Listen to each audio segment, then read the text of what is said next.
सबसे पहले बात चुनावी खबरों की। बीजेपी आज जारी कर सकती है लोकसभा चुनाव के लिए प्रत्याशियों की पहली लिस्ट। देर रात तक चली बीजेपी केंद्रीय चुनाव समिति की बैठक। पहली लिस्ट में हो सकता है कई बड़े नेताओं का नाम। बीजेपी केंद्रीय चुनाव समिति की बैठक से पहले पीएम आवास पर बैठक हुई। गुरुवार शाम हुई बैठक में केंद्रीय गृह मंत्री अमित शाह, बीजेपी के राष्ट्रीय अध्यक्ष जेपी नड्डा मौजूद रहे। पीएम मोदी का आज से झारखंड, पश्चिम बंगाल और बिहार का दौरा। आज झारखंड और फिर पश्चिम बंगाल के हुगली में विकास परियोजनाओं की सौगात देंगे। जनसभा को भी संबोधित करेंगे। प्रधानमंत्री मोदी पश्चिम बंगाल में लोकसभा चुनाव के अभियान का आगाज भी करेंगे। हुगली में पीएम मोदी की रैली की तैयारियां पूरी। कल कृष्णा नगर में भी जनसभा को संबोधित करेंगे।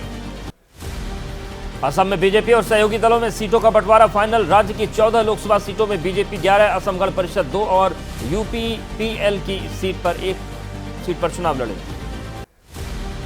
हेमंता बिस्वा शर्मा ने फिर साधा राहुल पर निशाना। कहा, जनता ने प्राण प्रतिष्ठा समारोह के दौरान राहुल को असम में देखा, तभी से शुरू हो गई थी कांग्रेस की पतन यात्रा। असम बीजेपी अध्यक्ष भावेश कालिता का दावा। कहा, असम में 14 में से 12 सीट जीतने का पार्टी ने रखा है लक्ष्य। पिछले लोकसभा चुनाव में बीजेपी ने 9 सीट पर जीत दर्ज की। असम कांग्रेस के कार्यवाहक अध्यक्ष रहे राणा गोस्वामी ने ज्वाइन की है बीजेपी। कहा, हमेशा कांग्रेस में कुछ ना कुछ गलत होता रहता है, इसीलिए पार्टी छोड़ी। एमवीए में बन गई है बात। सूत्रों के मुताबिक सीट शेयरिंग का फार्मूला तय। सबसे ज्यादा शिवसेना उद्धव गुट को सीट, वंचित बहुजन अघाड़ी को 2, राजू शेट्टी के स्वाभिमान पक्ष को 1 सीट। सूत्रों के मुताबिक महाराष्ट्र की 48 लोकसभा सीट में से शिवसेना उद्धव ठाकरे गुट को 21 सीट, कांग्रेस 15 और एनसीपी शरद पवार गुट 9 सीट पर लड़ेगी लोकसभा का चुनाव।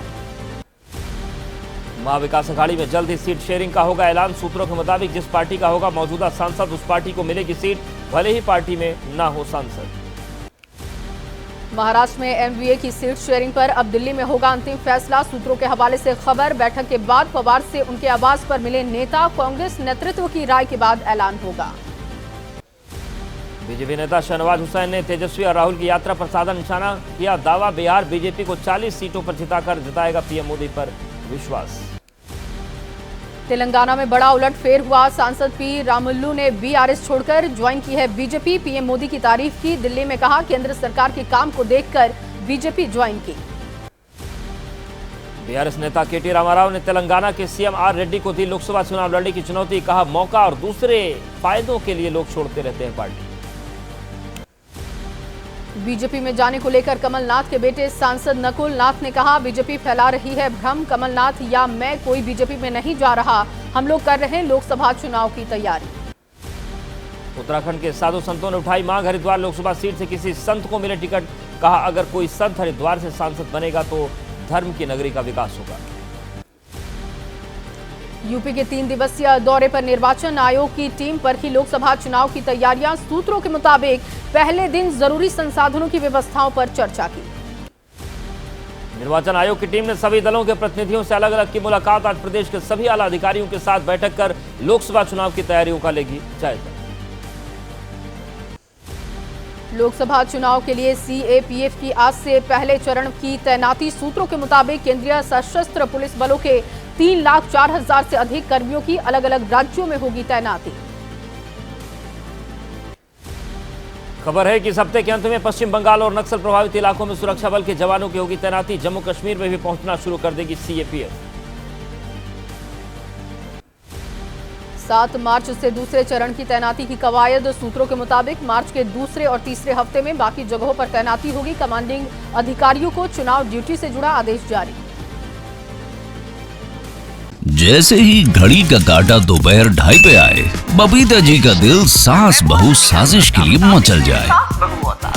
और ये है इनकी बहू, पूरे दिन ऑफिस की टेंशन हो जाए गॉन जब ये करें अपना फेवरेट शो फ्री टाइम पे ऑन। इनकी तरह आप भी देखिए अपना फेवरेट शो अपने टाइम पर और डाउनलोड कीजिए एबीपी लाइव ऐप अपने स्मार्ट टीवी पर।